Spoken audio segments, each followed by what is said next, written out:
আবারও আজ science lab মোড়ে আমরা দেখছি যে ঢাকা কলেজের শিক্ষার্থীরা অবরোধ করে তারা রেখেছে এবং তারা বলছে যে তাদের শিক্ষকের ওপরে সহ শিক্ষার্থীদের ওপরে অভিযোগ তুলছে।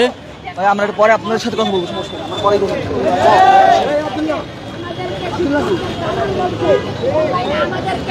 আমরা দেখানোর চেষ্টা করছি সায়েন্স ল্যাব মোড় থেকে এবং তারা যে অভিযোগ তুলে কথা বলছে সেগুলো আমরা দেখানোর চেষ্টা করছি। গতকালকে তারা মব ক্রিয়েট করে আমাদেরকে সন্ত্রাসী তকমা লাগাতে চেষ্টা করেছে। আপনারা কি কার পা ভেঙে দিয়েছি অন্তত তাকে সন্ধান ব্রিফ করতে দেখা যায়।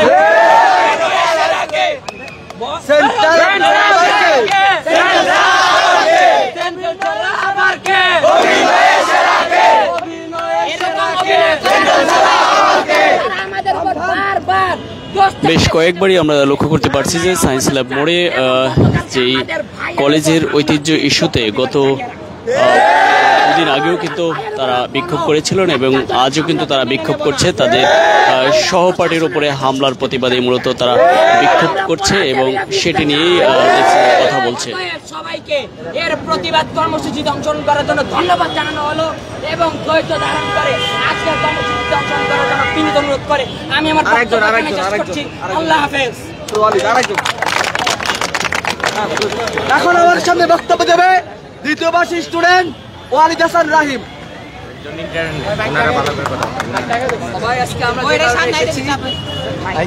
কারণ একটাই, আমাদের ক্যাম্পাসে হাত দিয়েছে, আমাদের গায়ে হাত দিয়েছে, এই জিনিস আমরা কেউ সহ্যও করবো না।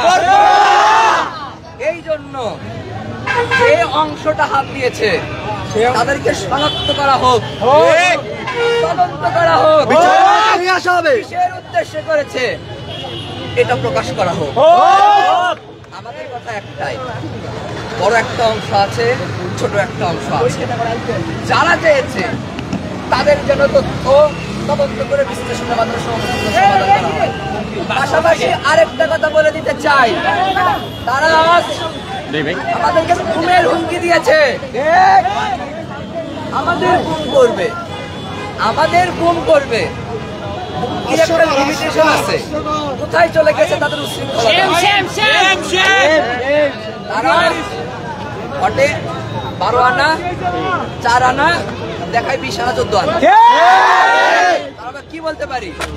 নাটক কম করো, নাটক কম করো। অভিনয় দলের সেরা কে? আবার কে?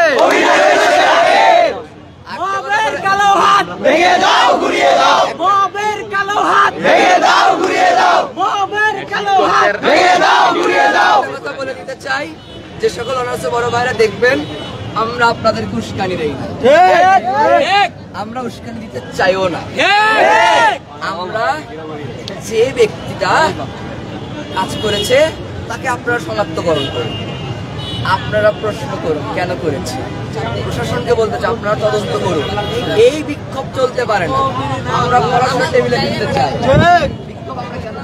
মুহূর্তে আমরা দেখছি যে সায়েন্স ল্যাব মোড়টিকে পুরোপুরি অবরোধ করে রেখেছে সে কলেজের ঢাকা কলেজের ইন্টারমিডিয়েটের শিক্ষার্থীরা। অর্থাৎ তারা বলছে যে তারা তাদের কলেজের অর্থাৎ সিনিয়ররা জুনিয়রকে মেরেছে এবং হাত মারধর করেছে এবং শিক্ষকদের সাথে বাকবিতণ্ডা করেছে, এমনটা অভিযোগ করেই কিন্তু আজ তারা এই শিক্ষার্থীরা পুরো ইন্টারমিডিয়েটের শিক্ষার্থীরা মূলত তারা এই সায়েন্স ল্যাব মোড়টিকে অবরোধ করে রেখেছে। আমরা দু একজনের সাথে একটু কথা বলবো। কি হয়েছে একটু কালকের ঘটনাটা বলবেন? কালকের ঘটনায় আমাদের ঢাকা কলেজের শিক্ষার্থীরা, অনার্সের শিক্ষার্থীরা মূলত শিক্ষকদের উপর একটা হামলা বলা চলে না পুরোপুরি, তাও দুজন শিক্ষক আহত হয়েছেন। আর তাদের একজন শিক্ষার্থীর খুব সম্ভবত পায়ের কোনার কি জানি হয়েছে জানি না, সকালে আহত হয়েছে, সন্ধ্যায় তার পুরো পায়ে ব্যান্ডেজ, কিন্তু তাও সে দাঁড়িয়ে সুন্দর মতো আমাদের উপর আল্লাহর কসম বলে কথা বলে দিল যে আল্লাহর কসম আমি কোনো শিক্ষক বা শিক্ষার্থীর গায়ে হাত দেইনি। এটা কমন কথা, তার পুরো পায়ে ব্যান্ডেজ, কিন্তু সন্ধ্যায় সে দাঁড়িয়ে গেছে। কেমনে অভিনয় কি নিয়ে চলতেছে? মূলত চলছে যে আমরা এরকম কোনো বর্বরচিত হামলা চাই না অনার্সের ভাইদের হাত থেকে। অনার্সের ভাইরা যেভাবে এরকম একটা কাজ করলো, শিক্ষক তারা শিক্ষকদেরকে শিক্ষক মনে করছে না, ফেসবুকে ঢুকে মনে হচ্ছে না শিক্ষক তারা। বিসিএস ক্যাডার একজন মানুষ, তাদেরকে তারা মনে করছে যে কোথায় থেকে কে এসেছে, তাদেরকে কেউ বাপের দয়া চাকরি দিয়েছে, কিন্তু এটা তো কোনো মানুষের আচরণ হতে পারে না। একটা শিক্ষার্থী তার শিক্ষককে কী লেভেলে সম্মান করবে, আমরা সম্মান করি, তারা কিভাবে তা আমাদের শিক্ষকদের গায়ে হাত তুলে, এইটা নিয়ে আজকে আমরা এসেছি। এই কলেজ ইস্যুটা নিয়ে কি হয়েছে? মূলত তারা চাচ্ছে এই 7টা কলেজ মিলে একটা ভার্সিটি করার, যেটা অক্সফোর্ড বা ক্যামব্রিজ লেভেলের হবে। ক্যামব্রিজ বা অক্সফোর্ড লেভেলে চাচ্ছে 7টা কলেজ মিলে school of science, school of commerce, school of arts করার জন্য। কিন্তু আমরা এরকম চাচ্ছি না, কারণ আমাদের কলেজের অস্তিত্ব হুমকির মুখে পড়বে এরকম করলে কি সম্ভাবনা আছে।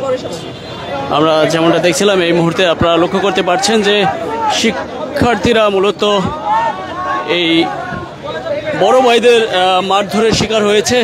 ঢাকা কলেজের শিক্ষার্থীরা ইন্টারমিডিয়েটের, সেই জন্যই কিন্তু তারা এই অবরোধ করে রেখেছিলেন। আমরা দেখছি যে অবরোধ কিছুক্ষণ অবরোধ শেষ করে আবার তারা ফেরার চেষ্টা করছে, এমনটা দেখছি। বা ওদের সিদ্ধান্তটা আসলে এখনো বোঝা যায় না যে কোথায় দিকে মুভ করবে সেটি।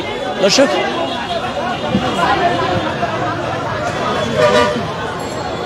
পরিস্থিতি বুঝে আপনাদেরকে আবারও যুক্ত করব। সঙ্গে ছিলাম আমি ইলিয়াস আহমেদ। আপনারা দেখছিলেন ফেসবুক ইত্তেফাক পেজ থেকে, ফেসবুকে সরাসরি লাইভের মাধ্যমে।